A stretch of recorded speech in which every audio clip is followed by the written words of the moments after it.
오늘 이 밤에 함께 은혜 받으실 하나님의 말씀은 사무엘하 11장 1절로 25절 말씀입니다. 구약성경 479쪽 정도에 있겠습니다. 저하고 성도님들하고 교독으로 보시고 마지막 절 25절은 함께 하시겠습니다. 제가 1절 보겠습니다.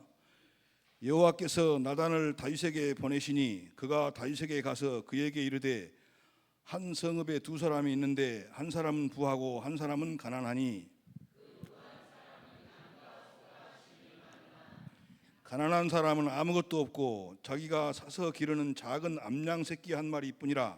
그 암양 새끼는 그와 그의 자식과 함께 자라며 그가 먹는 것을 먹으며 그의 잔으로 마시며 그의 품에 누움으로 그에게는 딸처럼 되었거늘.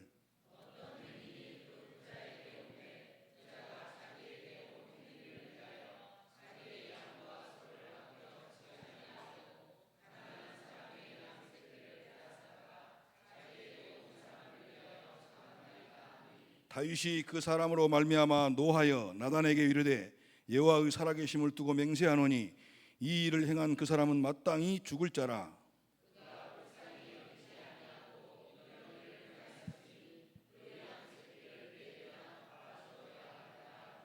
나단이 다윗에게 이르되 당신이 그 사람이라.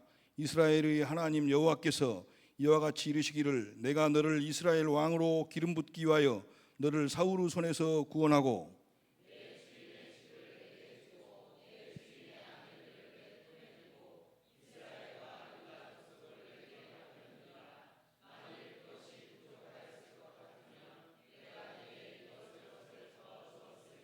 그러한데 어찌하여 네가 여호와의 말씀을 업신여기고 나 보기에 악을 행하였느냐. 네가 칼로 햇사람 우리아를 치되 암몬 자손의 칼로 죽이고 그의 아내를 빼앗아 내 아내로 삼았도다.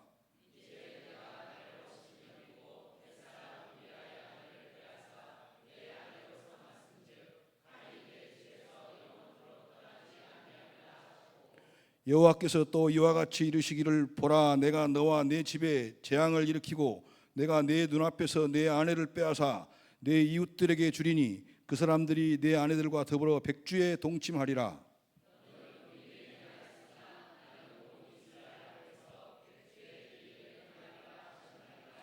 다윗이 나단에게 이르되 내가 여호와께 죄를 범하였노라 하매 나단이 다윗에게 말하되 여호와께서도 당신의 죄를 사하셨나니 당신이 죽지 아니하려니와.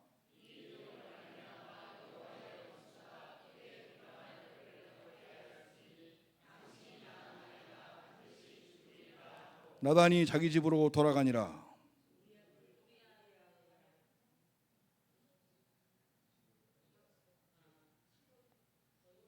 우리아의 아내가 다윗에게 낳은 아이를 여호와께서 치심에 심히 앓는지라. 죄송합니다.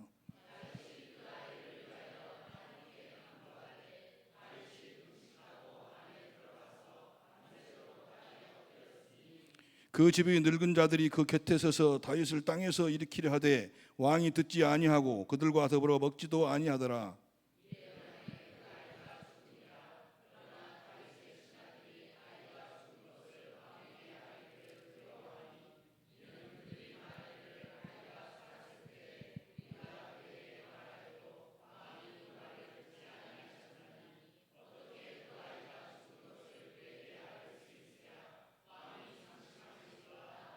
다윗이 그의 신하들이 서로 수군거리는 것을 보고 그 아이가 죽은 줄을 다윗이 깨닫고 그의 신하들에게 묻되 아이가 죽었느냐 하니 대답하되 죽었나이다 하는지라.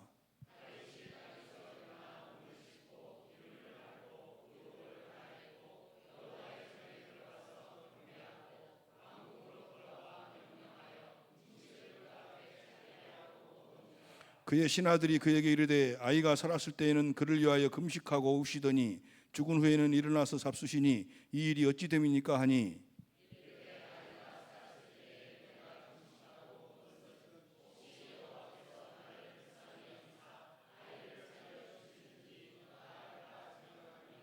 지금은 죽었으니 내가 어찌 금식하랴. 내가 다시 돌아오게 할 수 있느냐. 나는 그에게로 가려니와 그는 내게로 돌아오지 아니하리라 하니라.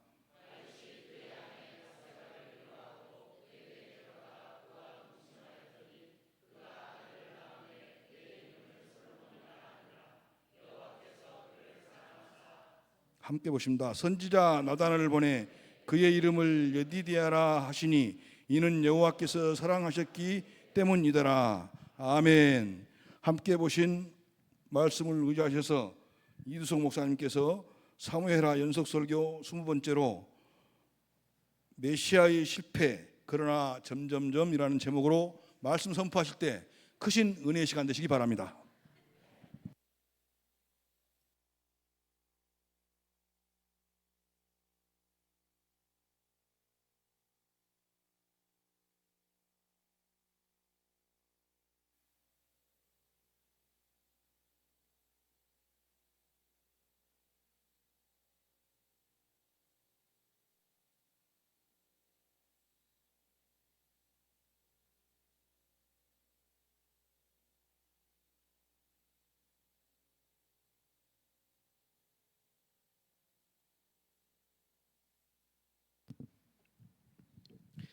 예, 장로님께서 잘 표현해 주셨듯이 오늘 말씀을 가지고 메시아가 실패하였지만 그러나 그 점점점에 대해서 설교를 하도록 하겠습니다.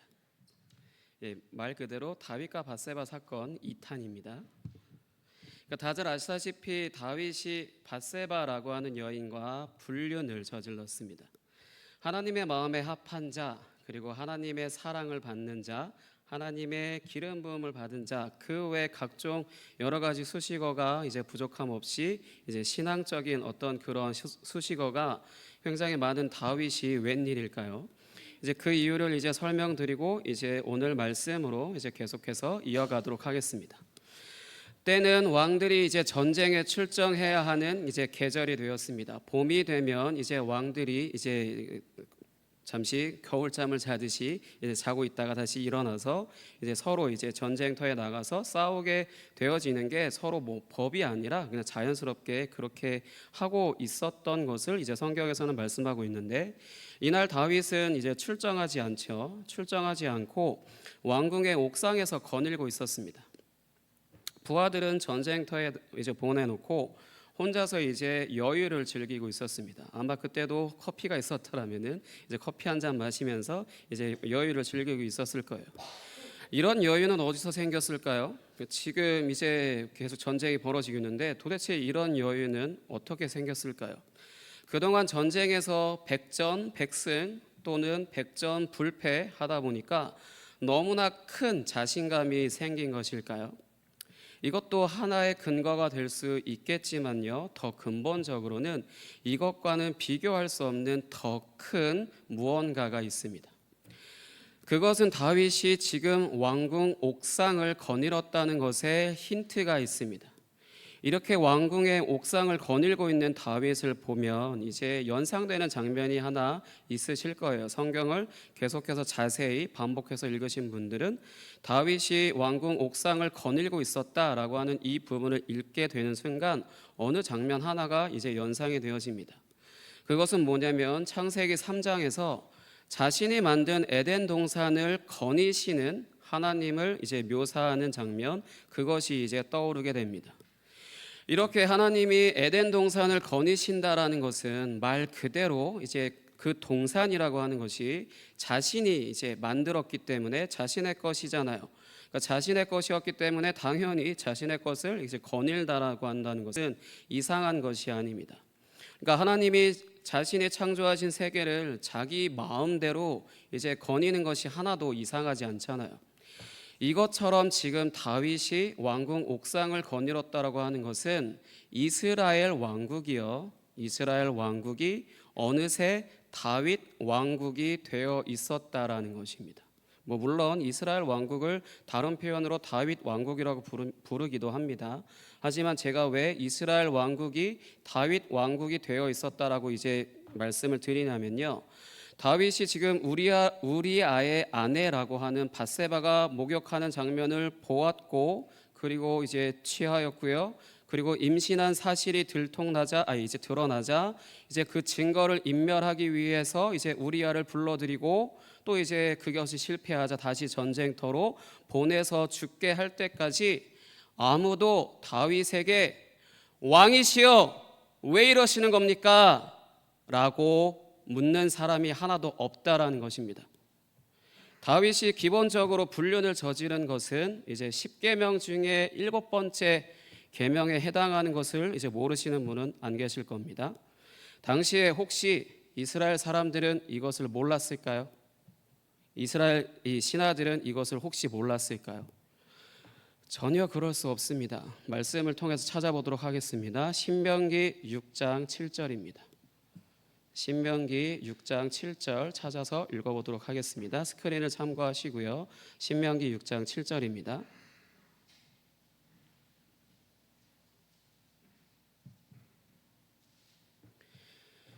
신명기 6장 7절 같이 읽겠습니다. 시작. 내 자녀에게 부지런히 가르치며 집에 앉았을 때에든지 길을 갈 때에든지 누워 있을 때에든지 일어날 때에든지 이 말씀을 강론할 것이며. 아멘. 그러니까 자녀들에게 율법과 계명을 가르치는 것은 이스라엘 백성들에게는 의무이고요. 이 말씀을 통해서 보셨듯이 놀랍게도 오늘날에도 역시 유대인들은 이제 이 말씀을 계속해서 가르쳐야만 하는데 우리에겐 다소 충격적인 뭔가 의식 하나가 있습니다. 그게 뭐냐면 성인식을 할 때 토라라고 하는 창세기, 출애굽기, 레위기, 민수기, 신명기라고 하는 이 모세 오경을 전부 암송해야만 이제 성인으로 받아준다라고 합니다. 창세기, 출애굽기, 레위기, 민수기, 신명기에서 특정 부분이 아니라 전부 다 암송을 해야만 이제 성인식을 해서 성인으로 유대인으로 받아준다라고 합니다. 다소 표정들이 이거 다행이다라고 하는 표정을 지으시는 것 같은데 어쨌든 이런 부분이 있는 것을 봐서라도 이 7번째 계명을 모르는 신하는 단 한 사람도 없었다라는 것입니다. 그런데 왜 아무도 나서지 않았을까요? 왜 아무도 나서지 않았을까요? 그것은 그만큼 다윗이라고 하는 사람이 이스라엘 안에 지나치게 비중이 크다라는 것을 알 수 있습니다. 지나치게 이스라엘 안에 다윗이라고 하는 인물이 너무 지나치게 크다라는 것이죠. 왕이니까 잘못 말하면 죽잖아요. 왕이라고 하는 권력에 이제 압도되어 있기도 할 것이고요. 또 한편으로는 이스라엘 백성들이 다윗을 사랑했다라는 것은 사무엘상부터 이제 말씀이 반복적으로 드러났기 때문에 이스라엘 백성들이 전부 다 다윗을 사랑했다라는 것도 이제 아실 텐데 그 다윗을 사랑했다라는 것에 대한 이제 삐뚤어진 다윗 사랑이기도 합니다. 어찌되었든 다윗의 신하들이 전부 다윗의 죄에 공모한 것이 되었습니다. 다윗은 직접적으로 간음, 증거인멸, 살인교사와 같은 것들을 범죄하였다면 이제 다윗의 신하들은 이것을 알고도 방관하는 범죄를 하였습니다. 지금 이스라엘에 벌어지는 죄는 이제 이 벌어지는 모든 죄를 다윗과 신하들이 공모한 것입니다. 다윗의 개인적인 죄라고 하기보다요. 성경은 다윗이 이처럼 아무렇지도 않게 죄를 지을 수 있는 것에 대한 힌트로 이 사건의 시작이 왕궁 옥상이라는 것을 이제 제시하고 있습니다. 왕궁의 구조상 이렇게 생겼겠지만 이렇게 생겨서 이런 일들이 벌어졌겠지만 이 또한 이제 연상시키는 것은 바로 이집트의 피라미드입니다. 바로 이집트의 이제 피라미드를 연상시킵니다. 이 피라미드는 이제 정삼각형 이제 모양으로 되어 있잖아요. 그래서 이제 위로 올라갈수록 권력이 이제 더 커지지만 그 수가 이제 적어지죠. 그래서 이제 정삼각형 모양인 것입니다. 권력을 가진 적은 수의 사람들이 이제 힘이 없는 다수를 억압하는 것이 이 피라미드 구조입니다. 성경은 지금 다윗이 이 피라미드 구조의 가장 꼭지점에서 내려다보고 있는 것을 이제 연상시키고 있는 것입니다.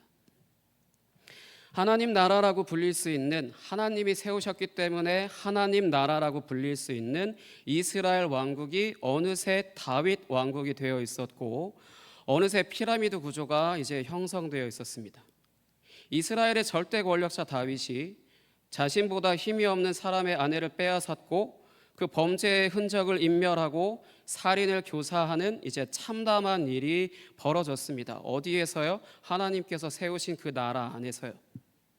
그렇기 때문에 성경은 지금 이 사건을 계명 한두 개쯤 어긴 것으로 여기는 것이 아니라 이보다 더 근본적으로 더 심각한 죄임을 지금 고발하고 있는 것입니다. 무슨 죄일까요? 다윗이 계명 한두 개쯤 어기는 이런 죄보다 더 큰 죄질이 있는 그 죄는 무슨 죄일까요? 그것은 지금 다윗의 이 범죄를 창세기 3장에서 선악을 알게 하는 나무의 열매를 먹은 아담과 하와의 죄와 동일한 것으로 여긴다라는 것입니다. 그러면 이것이 왜 아담과 하와의 범죄와 똑같은 것인지를 이제 오늘 본문 말씀을 통하여서 살펴보도록 하겠습니다. 오늘 본문 말씀 1절부터 6절에서는 이제 여호와께서 이제 다윗에게 나단 선지자를 보내신 내용으로 시작을 합니다. 함께 1절을 오늘 본문 말씀 1절을 함께 읽어보도록 하겠습니다. 오늘 본문 말씀 1절입니다. 같이 읽겠습니다. 시작. 여호와께서 나단을 다윗에게 보내시니 그가 다윗에게 가서 그에게 이르되 한 성읍에 두 사람이 있는데 한 사람은 부하고 한 사람은 가난하니. 아멘. 이제 이 이후의 말씀을 제가 간략하게 요약을 해드린다면요, 부유한 사람이 있어요. 부유한 사람이 있는데 어느 날 그 부유한 사람에게 손님이 찾아왔습니다. 손님이 찾아와서 이제 그 손님 대접을 하기 위해서 이제 가축을 잡아야 하잖아요. 가축을 잡아야 하는데 자신의 집에 이제 부유하다라면은 가축이 많을 거 아니에요. 가축이 많을 건데 그 많은 양의 가축 중에서 하나를 잡으면 되잖아요. 근데 지금 가난한 사람에게 그 한 마리밖에 없는 그 가난한 사람에게 있는 그 가축을 잡아서 이 자신에게 온 손님을 대접했다라는 것입니다. 당시의 문화상 자신의 영역에 찾아온 손님을 대접을 해야 되는데요, 우리처럼 그냥 물 한 잔만 이제 대접하면 안 되고요, 상다리가 휘청거릴 만큼 대접을 해야 합니다. 상다리가 휘청거릴 만큼의 이제 그 음식들을 차려서 대접을 해야 합니다. 이것이 이제 이들의 환대 문화라고 할 수 있습니다. 이렇게 과하게 환대를 해야 하는 이유는 역시 명예 때문입니다. 명예가 이렇게 중요하다라는 것입니다. 누군가 자신의 집에 찾아왔는데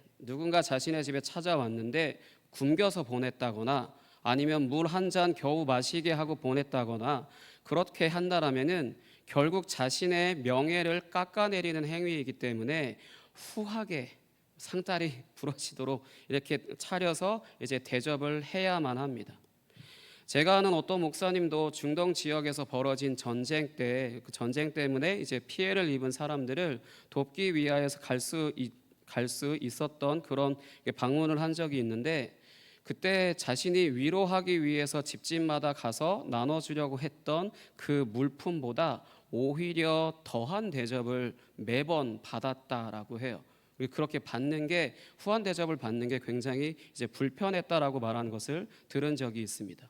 우리나라로 치면 약 4만 원 정도를 각 가정에 지원을 했나 봐요. 근데 거기에 방문하는데 4만 원어치가 아니라 한 10만 원 이상 될 것 같은 그 양의 이제 그런 대접을 매 집집마다 이제 받았다라고 합니다. 되게 불편했다라고 하는데, 그러니까 그들의 문화가 그렇다라는 것이죠. 그 생명보다 환대라고 하는 것을 더 귀하게, 명예를 더 귀하게 여기기 때문에 환대라고 하는 것에 생명을 거는 그런 문화인 것이죠. 그러니까 이런 환대 문화를 이제 충실하게 지켜야 명예를 지킬 수 있는데, 그래서 이제 자신의 집에 찾아온 손님을 대접하기 위해서 가축을 잡는데, 문제는 지금 나단 선지자의 말에는 부유한 사람이 자신의 것을 잡지 않고 이제 한 마리밖에 없는 집에, 그 가난한 사람의 집에 가축을 잡았다라는 것입니다. 이것을 듣고 다윗은 당연히 이제 격분하여서 여호와의 이름을 빌려서 뭐라고 말했냐면, 그 사람은 마땅히 죽을 사람입니다 라고 이제 말합니다. 당연한 반응이라고 할 수 있어요. 왜냐하면 아까도 말씀드렸듯이 환대 문화를 이제 잘 이해하고 있는 다윗이었기 때문에 아무리 명예가 중요하다고 하더라도 이것은 부당한 일인 것을 알았고, 또 한편으로 이제 율법을 따져봐도 이것은 잘못된 것을 알고 있는 다윗이었기 때문에 화가 날 수밖에 없었습니다. 지난번에 무비보셋과 관련한 내용을 설교할 때 이제 말씀을 드린 것이지만, 하나님께서 복을 주셔서 혹시 부자가 되게 하시는 이유는 가난한 사람들을 섬기라고 주시는 것이라고 이제 말씀을 드린 적이 있습니다. 이것이 율법의 정신 가운데 이제 하나라고 할 수 있는데, 지금 이것과 전혀 반대가 되는 이야기를 들었으니까 당연히 다윗이 화가 나서 그 사람은 반드시 죽어야 한다라고 이제 말하는 것입니다. 그리고 또 이제 4배로 갚아 주어야 한다고 이제 다윗이 또 말을 하는데요. 이것 역시 율법에 도둑질을 한 것이 양이라면 4배로 갚아주라고 아예 기록이 되어 있는 것을 지금 다윗이 이제 말을 하고 있는 것입니다. 근데 지금 다윗이 무슨 말을 들은 것이고 자신이 지금 무슨 말을 한 건지는 알고 있을까요? 다윗은 지금 자신의 죄에 대하여서 자신의 명예나 이름을 건 게 아니라 자신의 죄에 대하여서 여호와의 이름으로 율법으로 판결을 스스로 내렸습니다. 이제 7절부터 15절은 나단이 다윗에게 이러한 말을 이제 하는 의도를 드러내고 있습니다. 다윗이 마땅히 죽을 자다, 그리고 또 이제 4배로 갚아주어야 된다, 이렇게 막 격분해서 이야기할 때 나단이 딱 한마디 이렇게 합니다. 그게 바로 너야. 그게 바로 너야. 다윗의 신하들은 이제 한마디도 찍소리도 못하고 한마디도 하지 않는 것과는 반대로 나단 선지자는 지금 다윗의 면전에 대고 그게 바로 너야 라고 이렇게 말을 하고 있습니다. 그러면서 이제 계속해서 그동안 여호와께서 너에게 지위, 보호, 소유, 명예, 권세 등등 같은 것들을 주셨고, 또 만약에 부족한 것이 있었으면 더 주었을 것이라고 이제 말을 합니다. 그러면서 또 계속해서 말을 이어갑니다. 9절과 10절, 본문 말씀 9절과 10절 함께 읽겠습니다. 시작. 그러한데 어찌하여 내가 여호와의 말씀을 업신여기고 나 보기에 악을 행하였느냐? 내가 칼로 햇사람 우리아를 치되 암몬 자손의 칼로 죽이고 그의 아내를 빼앗아 내 아내로 삼았도다. 이제 내가 나를 업신여기고 햇사람 우리아의 아내를 빼앗아 내 아내로 삼았은즉 칼이 내 집에서 영원토록 떠나지 아니하리라 하셨고. 아멘. 여호와께서 다윗에게 필요한 모든 것을 이제 다 공급해 주셨고, 혹시나 부족한 것이 있다면 다 채워줬을 정도로 다윗이 하나님께서 세우신 왕으로서 살아가는 것에 아무런 부족함이 없었음에도 불구하고 이런 악을 행하였냐? 내가 원하면 더 줄 텐데 왜 남의 걸 뺏었냐라고 이렇게 이제 말을 하는 것입니다. 문제는요, 이것이 단순한 죄가 아니라는 것이 이제 더 큰 문제입니다. 다윗의 이러한 범죄를 여호와께서 자신을 업신여겼다라고 말씀하죠. 우리아를 죽일 때 암몬의 칼로 또 죽였다고 표현을 하고 계십니다. 여호와 하나님의 이러한 반응은 단순히 여호와 하나님 스스로 모욕감을 느끼신 것일 리가 없죠. 여호와의 말씀을 업신여겼다라는 것은 기본적으로 7번째 계명을 어긴 것만 생각하기 쉬운데요. 그렇지 않고 이제 만약 이것이 7번째 계명만 어긴 것이라면은 그냥 7번째 계명을 어긴 것에 대한 대가로 다윗과 밧세바만 죽이면 끝납니다.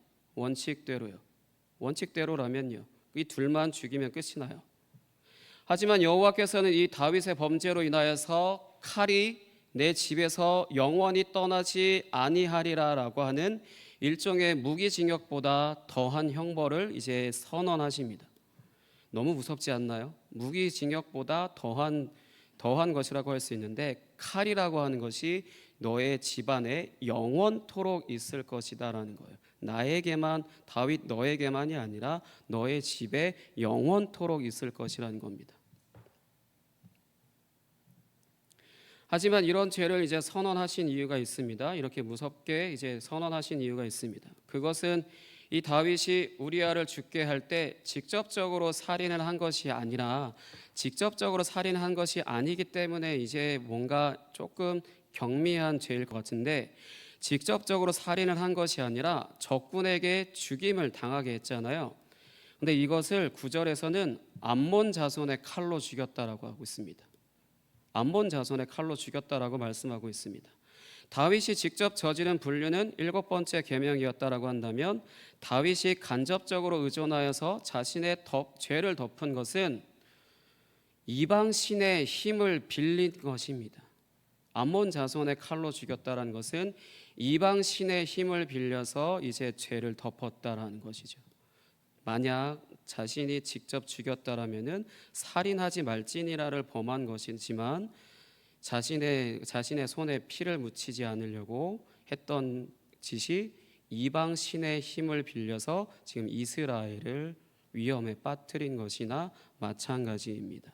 그 결과 첫 번째 계명인 나 외에 다른 신을 내게 두지 말라를 어긴 것이고요. 또 이것으로 인하여서 두 번째, 세 번째, 네 번째 계명도 어겼다라고 설명드릴 수 있지만 너무 길어지니까 넘어가고요. 어쨌든 다윗이 저지른 이 죄는 여호와의 말씀을 충분히라는 표현도 부끄러울 만큼 크게 업신여긴 것입니다. 이렇게 여호와의 말씀을 업신여긴 것에 대한 결과로 다윗의 집안의 칼이 영원히 떠나지 않게 되었다라고 하는데 이것은 이후에 어떻게 이어지냐면요. 다윗 집안 안에서 다윗의 아들인 암논이 이복 여동생이라고 하는 다말을 성적으로 겁탈하는 이 사건이 벌어져서 한 여성을 이제 죽게 한 것이나 다름이 없는 사건이 벌어지고요. 그리고 이후에 압살롬이 이 다말의 이 성적인 겁탈을 당한 다말의 복수를 한답시고 이제 암논을 죽이고요. 그리고 또 이 압살롬이 나중에 아버지를 반역을 하고요. 그리고 또 이 압살롬이 나중에 군사들과 다윗의 후궁들을 겁탈하는 사건들이 계속해서 이어져서 벌어지게 되는 끊임없이 큰 사건들이 다윗의 집안 안에 계속해서 이어지게 됩니다. 그리고 나중에 결국은 이 압살롬도 죽습니다. 근데 이것이 다일까요? 그러면 정말로 다윗이 범죄한 것이 다윗의 집안에만 적용되어지는 지극히 개인적인 죄가 되겠죠. 하지만 문제는 그렇지 않다라는 것입니다. 앞서 언급한 내용들이 하나하나 벌어질 때도 이게 벌어지고 있을 때도 정말 심리적으로 감당하기 어려울 그런 사건들인데 이러한 것들이 이제 벌어지고 있을 때 이것이 단순한 이제 다윗 집안 안의 문제로만 이제 벌어지는 것이 아니라 이스라엘 안에 여러 가지 분쟁을 일으킨 것이 이제 되어지는데 결국은 19장에 가서는 유다 지파를 제외한 이스라엘의 이제 분쟁으로까지 번지게 됩니다. 사무엘하 19장 41절 찾아서 한번 읽어보도록 하겠습니다. 사무엘하 19장 41절입니다.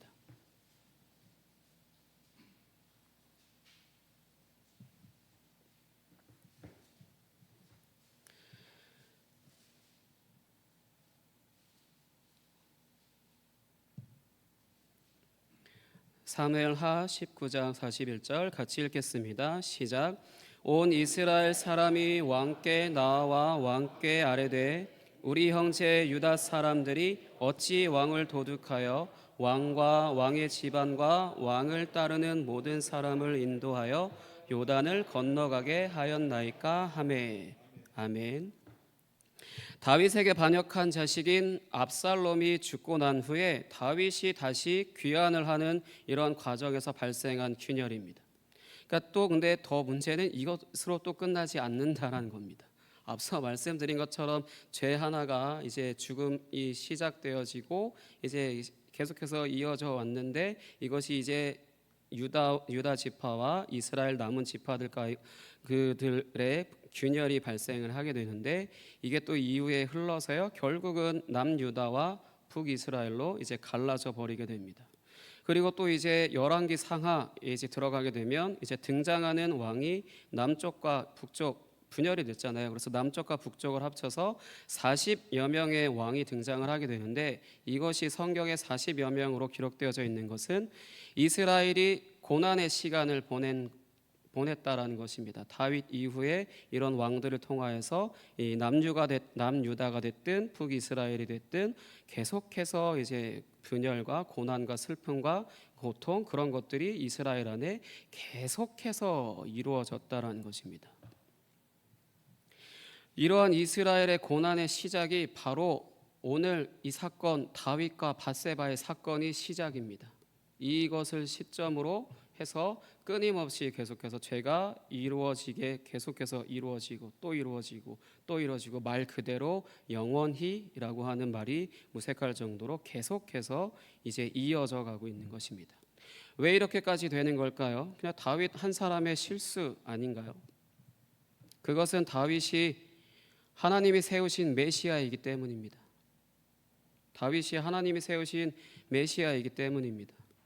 성경에서 메시아라고 하는 것은 하나님이 기름을 부어서 세우실 왕을 의미하는 것으로 다윗이야말로 하나님이 세우신 왕으로 창세기에서부터 예언되었던 그 메시아의 역할을 이제 감당할 사람으로 택함을 받아서 이제 메시아로 세우신 것입니다. 그런 다윗이 범한 이 죄는 그 시작은 다윗의 집안으로부터 시작하였다고 하더라도 그것이 점점 온 이스라엘로 퍼지고 또 퍼지고 또 퍼지게 된 것입니다. 여기서 무엇이 또 하나 연상되지 않으십니까? 다윗의 죄 하나가 이제 온 이스라엘로 퍼지고 또 퍼지고 또 퍼졌다라는 것, 이것이 성경의 다른 어떤 부분에 있어서 뭐 하나 또 연상되지 않으십니까? 아담과 하와의 범죄로 인하여 하나님의 창조 세계 안에 죄를 끌어들인 선악을 알게 하는 나무의 열매를 먹지 말라고 한 것을 어긴 사건과 똑같은 사건입니다. 아담과 하와는 하나님의 창조 세계 안에 죄를 끌어들였다라고 한다면 다윗은 칼이라고 하는 것이 연상시키는 죽음을 끌어들인 사건입니다.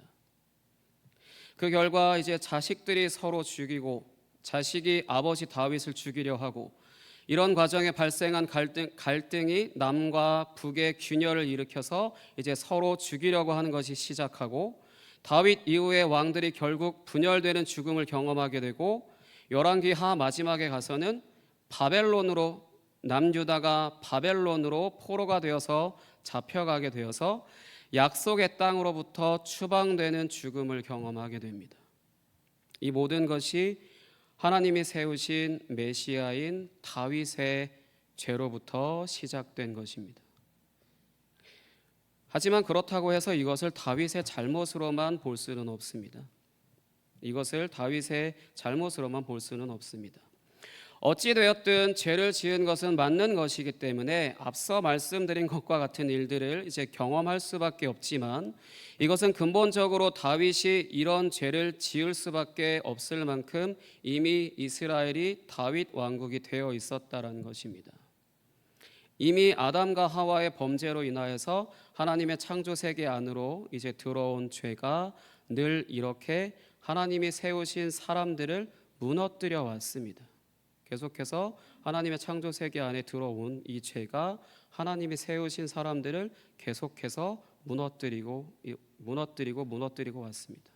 아담, 노아, 아브라함, 모세, 여호수아, 그 외의 사사들 전부 하나님의 일을 이루시기 위해서 이제 하나님께서 세우셔서 사용하신 사람들인데 하나같이 실패하거나 아니면 치명적인 죄 하나쯤은 이제 짓는 모습들을 보였습니다. 그건 여러분들이 성경을 읽으시다가 발견하셨을 거고요.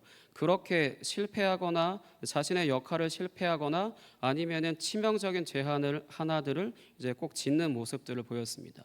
믿음의 조상이라고 하는 아브라함도 어떤 치명적인 죄를 지었냐면 그러니까 여종으로 인하여서 하나님의 씨를 그 여종을 통하여서 낳는 그런 참사가 벌어졌잖아요. 그래서 영원히 이스마엘과 이스라엘 이제 이삭과 계속해서 싸우는 관계가 되어지는 것처럼 그렇게 하나님이 세우신 사람들이라 하더라도 하나같이 실패하고 치명적인 죄 하나쯤은 계속해서 지어왔습니다. 그것이 이제 다윗에게도 이제 동일하게 이루어지고 있습니다. 이쯤에서 느껴지는 것은 하나님이 능력이 없어 보이지 않으세요? 하나님이 능력이 없어 보이지 않으시나요? 하나님이라면 이런 것을 이제 미리 알고 좀 대비하셔야 되지 않을까요? 하나님이라면. 하지만 이런 생각은 우리 생각이고요. 하나님의 생각과 방법은 우리와 다릅니다. 오늘 본문 말씀 13절에 하나님의 생각과 방법이 기록되어 있습니다. 함께 본문 말씀 13절 읽어보도록 하겠습니다.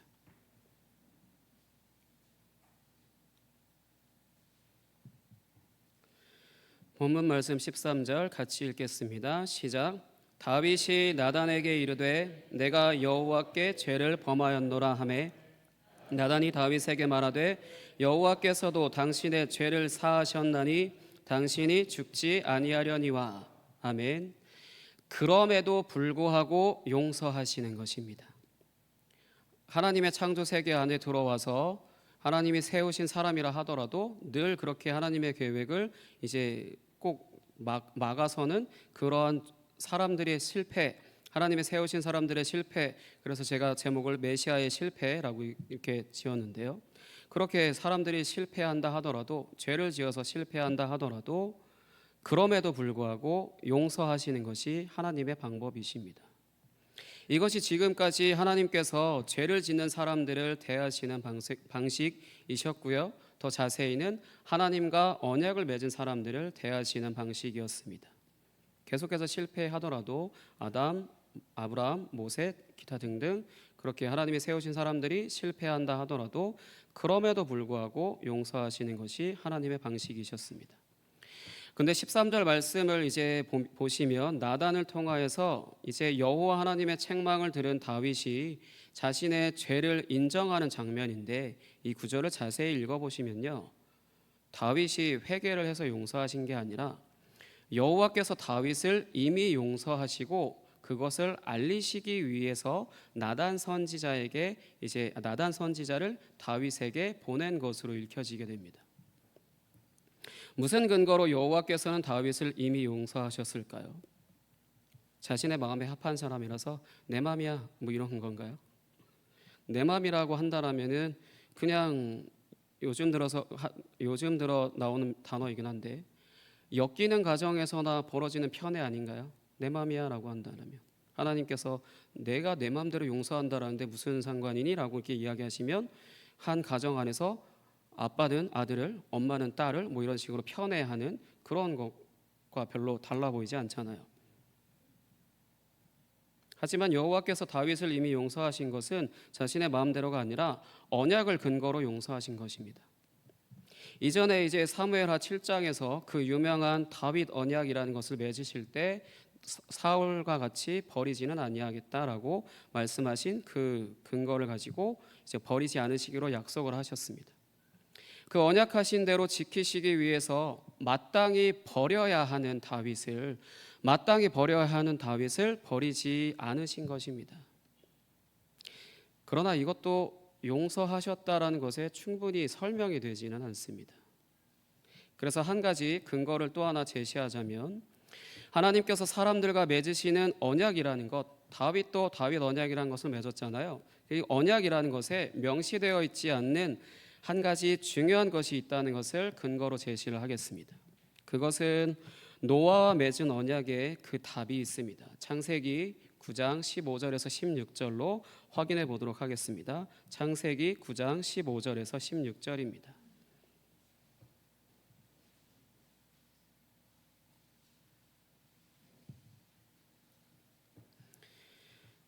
창세기 9장 15절에서 16절입니다. 같이 읽겠습니다. 시작. 내가 나와 너희와 및 육체를 가진 모든 생물 사이에 내 언약을 기억하리니 다시는 물이 모든 육체를 멸하는 홍수가 되지 아니할지라. 무지개가 구름 사이에 있으리니 내가 보고 나 하나님과 모든 육체를 가진 땅의 모든 생물 사이에 영원한 언약을 기억하리라. 아멘. 이 노아와 맺은 언약은 기본적으로 하나님께서 사람에 대하여서 희생을 하시겠다라고 하는 그 의미가 담겨져 있습니다. 사람이 생각하는 게 항상 어려서부터 그냥 나이 든 어른에 이르기까지 사람이라면 기본적으로 생각하는 것이 그냥 항상 악할 뿐이라서 홍수로 심판을 하셨지만, 이제는 사람의 그러한 것을 심판하지 않고 그 모든 책임을 자신에게로, 그 모든 책임을 나에게로, 그 모든 책임을 여호와께서 이제 지시겠다라고, 그 모든 것을 자신으로 돌리시겠다라고 하는 의미가 바로 하늘에 띄운 무지개입니다. 우리는 그냥 비온디 맑음이라고 생각을 할 수 있는 그 무지개, 그것이 성경에서는 이제 인간의 모든 연약함, 인간의 모든 사악함, 그 모든 것들에 대한 책임을 물어서 심판을 하지 않고 내 걸로 내가 책임지겠다라고 말씀하시는 것이 바로 무지개입니다. 이런 의미가 이제 이후에 언약을 맺는 아브라함이나 모세 같은 사람들과 이제 맺는 언약에서 문자적으로 명시되어 있지 않다 하더라도 기본적으로 이러한 마음이 그 언약들 안에 기본적으로 다 깔려 있다라는 것입니다. 그래서 회개를 하면 용서를 해주시는 거고, 아니면 아예 이미 용서하신 경우가 있는 것입니다. 이미 자신의 것으로 여기셨으니까요. 그 사람의 연약함, 죄 모든 것들을 하나님은 이미 다 알고 계시기 때문에 그 모든 것을 다 내가 짊어지겠다라고 선언을 하셨습니다. 그러니 이미 그렇게 하셨기 때문에 회개한다라면 용서를 해주실 수 있는 거고요. 또 한편으로 아예 이미 용서하신 상태로, 다윗처럼 이미 용서하신 상태로 이 선지자를 보내서 죄를 이제 회개하게끔 하시는 것도 있습니다. 이보다 더 근본적인 것도 하나 이제 말씀드리자면, 아담과 하와에게 가죽옷을 입힌 것도 일방적입니다. 일방적으로 입혔습니다. 가죽옷을 입혔다는 것도, 가죽옷이라고 하는 것도 희생, 어떤 동물의 희생으로 그 죄를, 수치를 가리겠다라는 것인데, 그것도 역시 하나님이 일방적으로 실행하신 결과입니다. 계속해서 이제 본문 이제 15절부터 25절까지는 다윗과 우리아의 아내 사이에 태어난 아이가 이제 죽어가는 것을 다윗이 이제 식음을 전폐하면서 여호와께 매달리면서 이제 제발 살려주시기를 그렇게 바랬지만 결국 죽게 되었고요. 다윗과 밧세바 사이에 이제 한 아이가 이제 새롭게 태어나게 되는데, 이 아이의 이름이 두 개예요. 하나는 솔로몬이고 하나는 여디디아로 이제 기록되고 있습니다. 솔로몬이라는 이름을 통하여서 이제 이후에 여호와께서 이스라엘에 다시금 평화를 주실 것을 이제 약속하시는 것이고, 그리고 여디디아라는 이름을 통하여서 여호와께서 사랑하시는 다윗을 이어서 다윗의 역할을 이제 수행하게 되는 것을 이제 말씀하고 있는 것입니다. 다윗의 노력에도 불구하고 결국 아이가 죽은 것은 하나님의 창조 세계 안으로 들어온 죄의 열매는 결국 하나님의 심판을 피할 수 없음을 이제 말씀하시는 것이고, 이것이 인간의 노력으로는 그 어떤 것도 바꿀 수 없으며 오직 하나님께서 세우시는 사람, 오직 하나님께서 직접 하나님께서 세우시는 사람을 통해서만 이제 가능하다라는 것을 말씀하시는 것입니다. 그래서 성경은 이렇게 사람이라면요, 저희 모두 다 사람이죠. 예, 사람이라면, 정말로 사람이라면요, 여호와께서 세우신 사람이라고 하더라도 선악을 알게 하는 나무의 열매가 보암직하고 먹음직하고 탐스러운 것, 창세기는 이렇게 기록되어 있습니다. 이것을 신약에서는 육신의 정욕, 안목의 정욕, 이생의 자랑이라고 이제 표현되어져 있는데, 이것에 넘어질 수밖에 없다라는 것을 말씀하시는 것입니다. 사람이라면요, 사람이 아닌 다른 존재라면 육신의 정욕, 안목의 정욕, 이생의 자랑에서 빠져나갈 수 있지만 사람이라면 그 누구도 여기서 빠져나갈 수 없고 여기에 항상 넘어질 수밖에 없다라는 것을 이제 말씀하시는 것입니다. 심지어 이것을 하나님께서 인정하고 계시고 그것을 자신의 책임으로 여기고 이제 용서하신다라는 것을 이제 말씀하고 있습니다. 성경이라면 기본적으로 사람이라면 육신의 정욕, 안목의 정욕, 이생의 자랑에 어찌 됐든 간에 넘어질 수밖에 없고요. 그러나 하나님이 이걸 알고 계시기 때문에 인정하시고 그것을 자신의 책임으로 이제 여기고 용서하시겠다라는 것입니다. 그리고 이렇게 이런 사람의 연약함을 자신의 것으로 여기고 용서하시는 방법으로 자신의 창조 세계에 들어온 죄와 죽음을 처리하시는 분이 바로 참 메시아이심을 말씀하고 있습니다.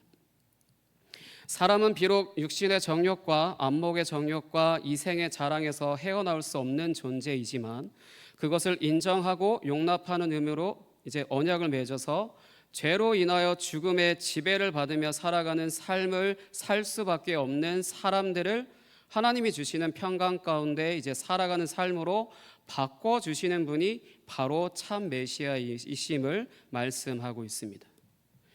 그분이 바로 우리가 주님으로 고백하는 십자가에 달려 죽으신, 이게 중요합니다. 십자가에 달려 죽으신 우리 구주 예수 그리스도이십니다.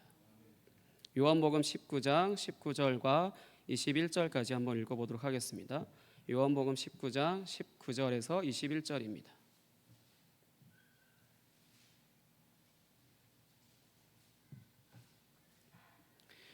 요한복음 19장 19절에서 21절입니다.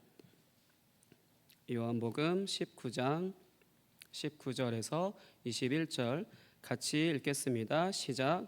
빌라도가 패를 써서 십자가 위에 붙이니 나사렛 예수 유대인의 왕이라 기록되었더라.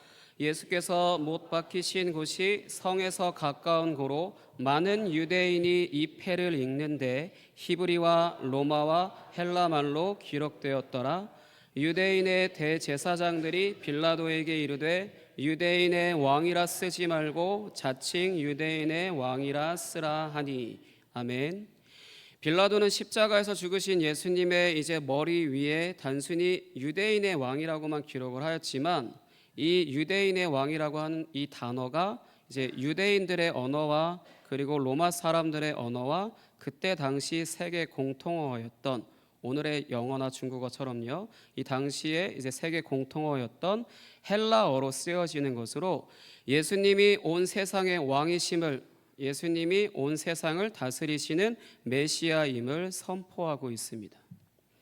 우리는 이런 예수 그리스도를 우리의 주님으로 믿는다라면은 다윗과 같이 육신의 정욕과 안목의 정욕과 이생의 자랑 때문에 실패하여서 하나님이 세우신 나라의 죽음을 가져온 메시아가 아닌, 이와는 반대로 십자가에서 죽으시는 것으로 사람의 아킬레스건이라고 할 수 있는, 사람의 아킬레스건이라고 할 수 있는 육신의 정욕과 안목의 정욕과 이생의 자랑을 끝내신 분의 다스림을 받는 하나님 나라에서 살고 있는 것입니다. 아담과 하와의 죄 이후로 사람은 원래 하나님의 수치였습니다. 우리도 역시 하나님의 수치였고요, 수치입니다. 하나님이 창조하셨음에도 불구하고 피조물 따위가 창조자의 말을 듣지 않고 자신을 창조한 창조자를 반역한 수치였습니다. 이 수치 가운데 살아가는 자들은 육신의 정욕과 안목의 정욕과 이생의 자랑에서 헤어나올 수가 없어서 그 수치 가운데 죄를 지으면서 이제 살 수밖에 없는 자들이었기 때문에 이 수치를 사실 이방인의 방식대로 한다라면은 폐기 처분이 맞지만, 이 수치를 하나님이 처리하시기 위해서 하나님이 이것을 자신의 책임으로 여기며 희생하여 죽으시는 방식으로 처리하셨습니다. 그 결과 하나님 나라에서 사는 자들은 더 이상 하나님의 수치가 아닌 오히려 하나님의 영광입니다. 죄라고 하는 더러움을 제거하고 그 죄로 인하여 찢어진 옷을 이제 벗어버리게 하시고 새 옷을 입혀주셔서 자신의 유일한 아들인 예수님과 똑같이 여기시는 양자로 삼아주셨습니다. 아멘. 누가복음 15장 22절 같이 읽겠습니다. 누가복음 15장 22절입니다. 누가복음 15장 22절 같이 읽겠습니다. 시작. 아버지는 종들에게 이르되 제일 좋은 옷을 내어다가 입히고 손에 가락지를 끼우고 발에 신을 신기라. 아멘.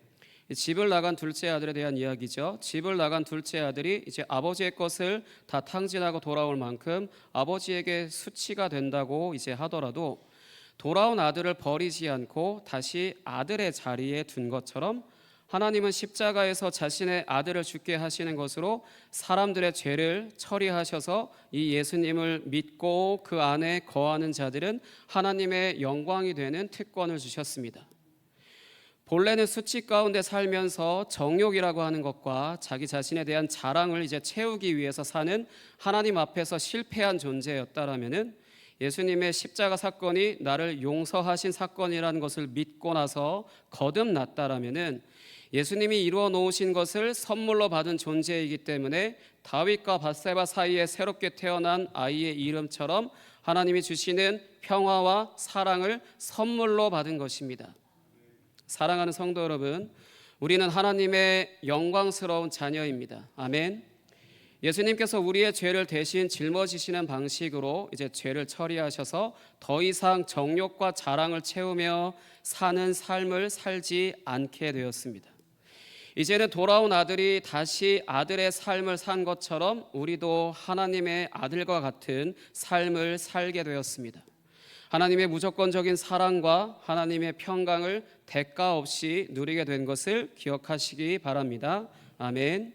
이 시간 함께 당신은 영광의 왕 함께 찬양하시면서 오직 예수 그리스도만이 메시아이시고 우리의 구원자이심을 함께 찬양하도록 하겠습니다.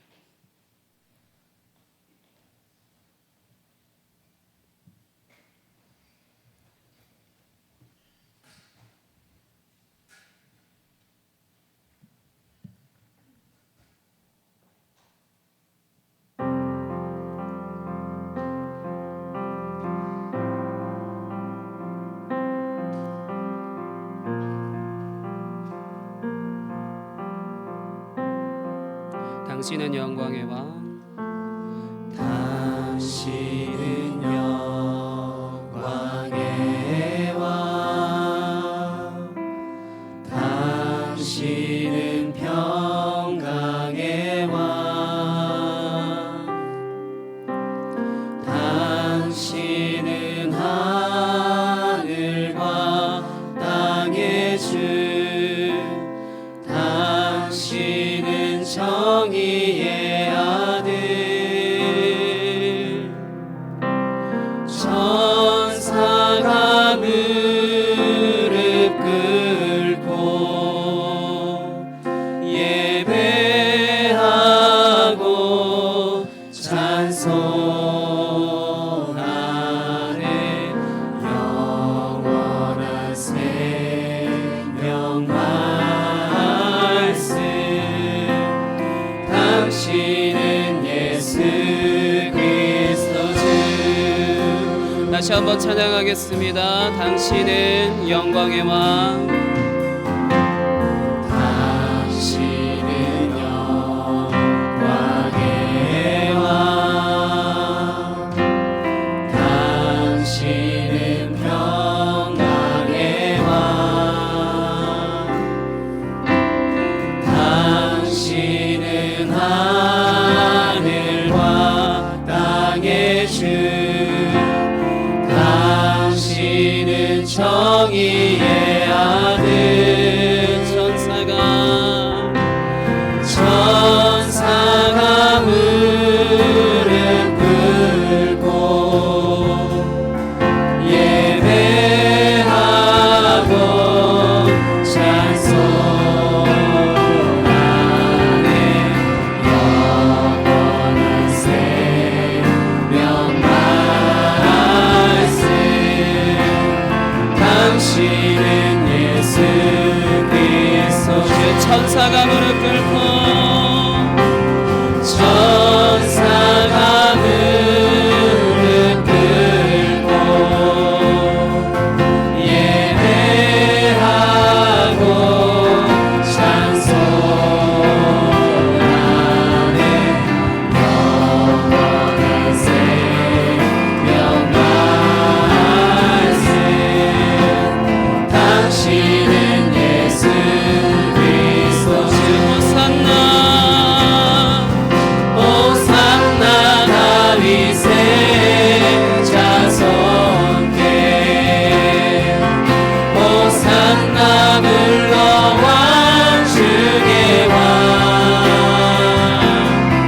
호산나 다윗의 자손께 호산나 물러와 주의 왕 높은 하늘에 영광을 예수 주 메시아네 예수 주 메시아네 예수 주 메시아네.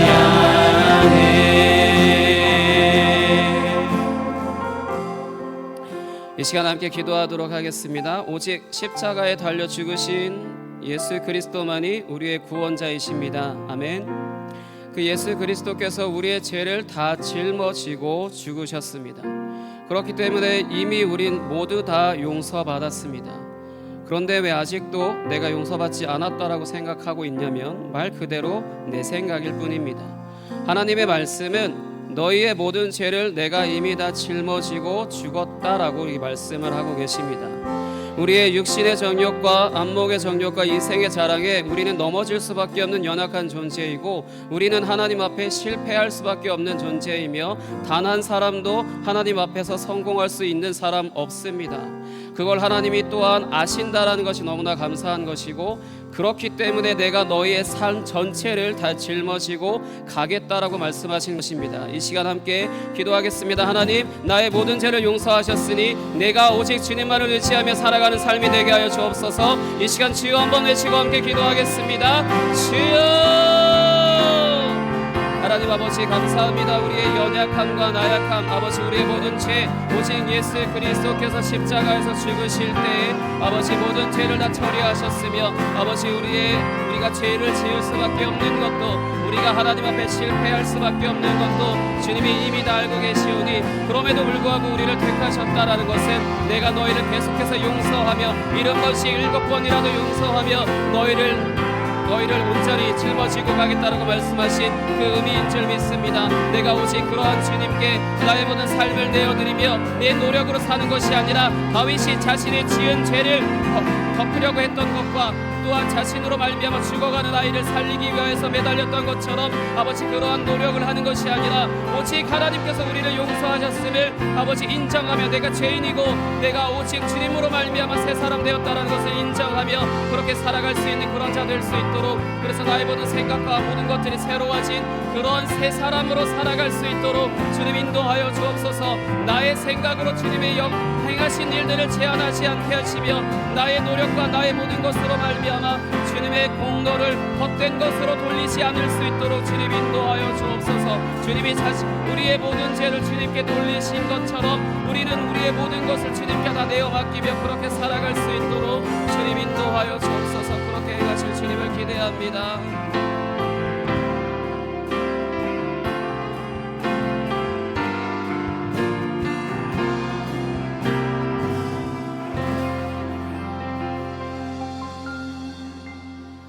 하나님 아버지 감사합니다. 비록 다윗이라 할지라도 하나님의 마음에 합한 자라고 평가받는 하나님께서 기뻐하시는 자라 할지라도 육신의 정욕과 안목의 정욕과 이생의 자랑으로 말미암아 무너질 수밖에 없다라는 것, 그것이 결국 사람이라면 하나님 앞에서 범죄할 수밖에 없고 무너질 수밖에 없다라는 것, 그만큼 죄가 그렇게 강력하다라는 것. 하지만 예수 그리스도께서 그 죄를 다 이기셨으며 다 처리하심으로 말미암아 우리는 더 이상 그 죄 가운데 지배받는 그러한 삶을 사는 것이 아니라 오직 하나님의 그 의로운 다스림 가운데 하나님의 은혜로 살아가는 자들임을 주님 믿사오니 우리의 삶이 더욱더 새로워지게 하셔서 우리의 생각과 우리의 모든 존재가 새로워지는 것으로 주님이 기뻐하시는 모습으로 그렇게 빚어가며 아버지 지어져 갈 수 있도록 주님 인도하여 주옵소서. 그것이 우리의 노력이 아닌 오직 주님의 그 공로로 우리의 열심이 아닌 오직 주님의 열심으로 이루어지는 것인 줄 믿사오니 오직 주님만 홀로 영광 받아 주옵소서. 그래서 우리는 주님께 영광 올려드리며 나 스스로 살아가는 삶에 있어서는 날마다 주님이 주시는 그 기쁨과 은혜로 살아가는 삶이 되게 하여 주옵소서. 오늘도 귀한 헌금으로 드린 손길들 가운데 함께 하시고 주님의 은혜로 가득가득 채워 주옵소서. 모든 것 주님께 맡겼습니다. 살아계신 예수 그리스도의 이름으로 기도하였습니다. 아멘.